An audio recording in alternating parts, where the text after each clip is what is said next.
বেরিয়ে পড়তে হয় যে কোন গ্রামে ফসলের কতটা হাতি ক্ষতি করলো কি করলো, ওই ন্যূনতম রিলিফ টুকু দেওয়ার মতো স্টাফ আমার ডিপার্টমেন্টে নেই। একটা বনসহায়ককে 24 ঘন্টা কাজ করে এই কাজগুলো করতে হয়।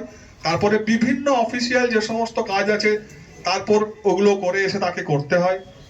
এই টাইপের কাজ পাহাড় থেকে সুন্দরবন যে সমস্ত আমরা বনসহায়ক আছি প্রত্যেকেই বিভিন্ন রিস্কের কাজ করি। আমাদের আপনারা জানবেন পুরুলিয়াতে আমারই এক কলিগ, ও ব্রেকফাস্ট করতে করতে হার্ট অ্যাটাক হয়, মারা যায়। ও আমাদের মধ্যে এখন নেই, সুব্রত দা।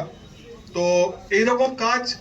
আর সেম নর্থ বেঙ্গলে একটি ছেলে, ও বিটে ছিল, নাইটে ডিউটি করছিল, ওর বিটের মধ্যে হাতি ঢুকে যায়, রাত্রিবেলা বাথরুমের জন্য ওঠে, তখন হাতি অ্যাটাক করে।